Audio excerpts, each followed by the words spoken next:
Hello and welcome to another video from Natasha Lee. You've all been asking for some Halloween nails, so I thought let's do something a little bit different because I did the usual last year. This week I'm going to be showing you these stunningly beautiful spider gel polish nails with the most amazing holo glitter. Stay tuned to find out how.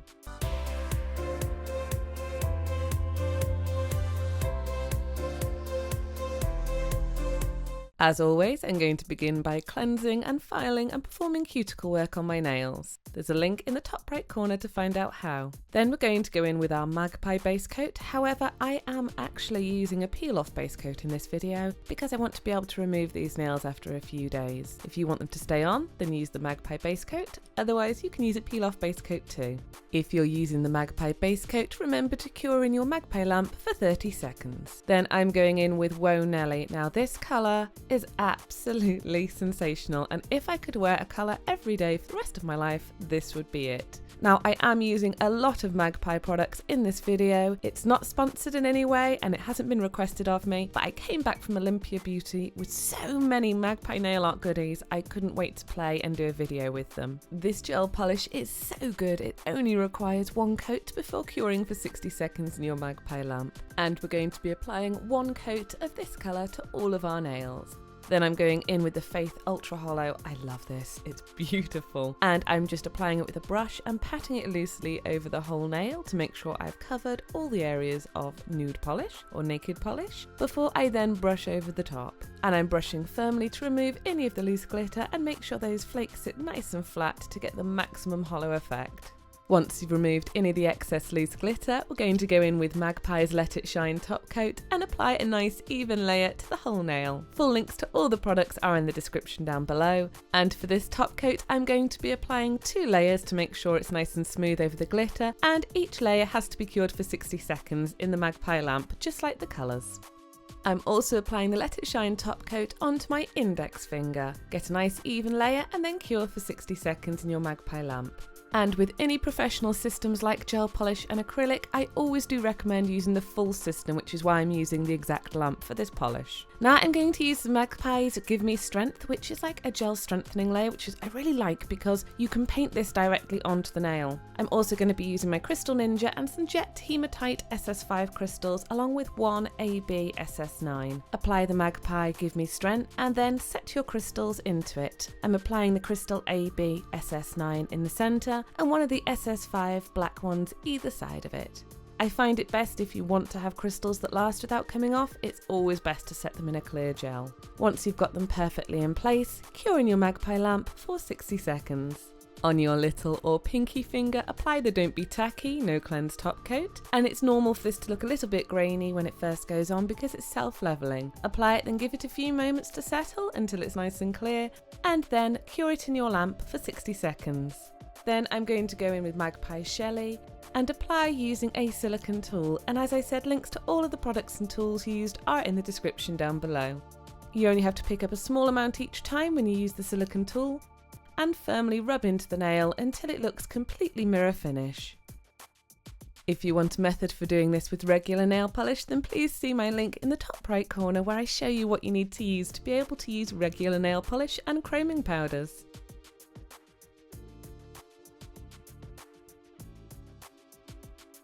Once that's all smooth and applied, we're going to go in with our top coat to seal it, and you can actually see the reflection of me moving. These are so mirror shine.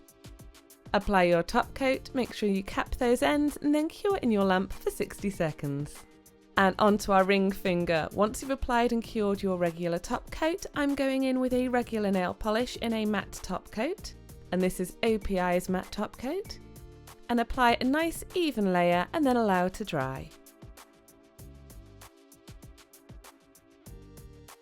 Next, using strong GAIL, this is a lovely sort of creamy dark grey, and my Dixie Girl Fine Detail brush, I'm going to paint a spider. Now, I actually really do not like spiders. It's totally irrational. I know in this country they cannot hurt me and they won't hurt me, but I'm completely and utterly freaked out by them. I mean, like hyperventilating freaked out by them.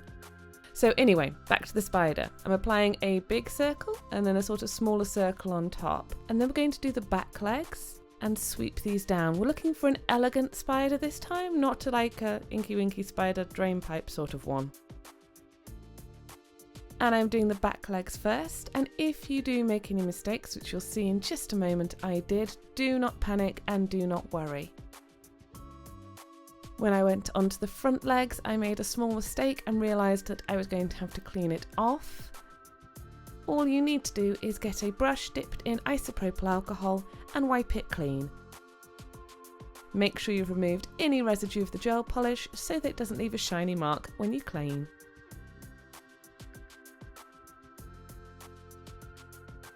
Apply 2 of the larger front legs, and then inside of those apply 2 of the smaller front legs.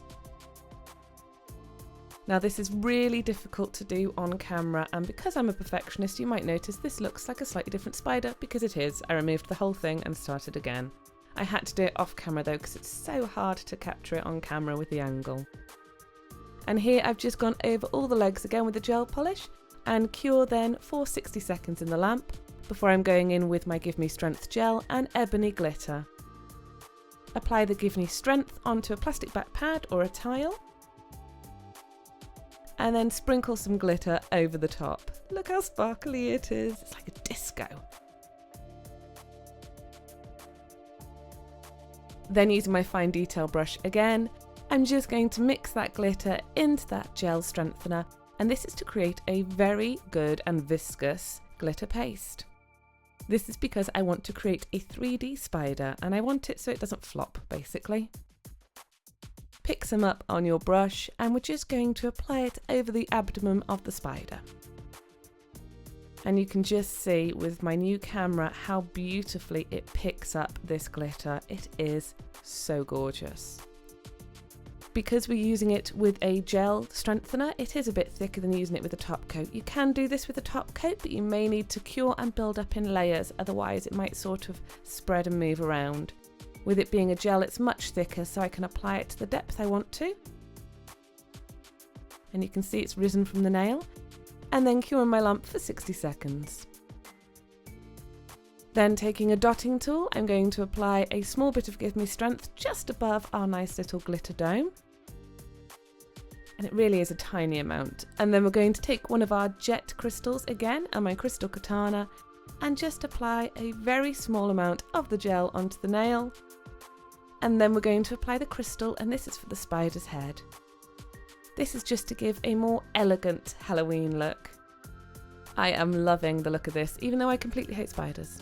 I know, it's really mean, they've never done anything to me apart from scare the life out of me. But then I'm going to take my Let It Shine top coat and my fine detailer again, so you can see we're using lots of the same products over and over again here. And I'm going to coat the whole of the spider abdomen. I'm going to avoid the crystal because we don't want to dull it with the top coat. And then I'm going to actually go over the legs of the spider as well. This adds a little bit of 3D depth to it and also protects that gel polish underneath because it should always be covered with a top coat. I'm doing it very carefully because I want to have the definition between the gloss and the matte. Once it's cured, go in with your isopropyl alcohol or your cleanser and clean off that sticky layer over the whole lot of the nail. Then it's time to go in with your favourite cuticle oil, apply evenly around the skin on the nail, and then rub it in. If you do get any on the matte nail, do not worry, just go in with a pad dipped in isopropyl alcohol and cleanse the oil from the nail. And here are the finished nails. I love these. I say it every week. I do say it every week, but then ultimately I'm a bit funny about putting a design on my nails I don't really like.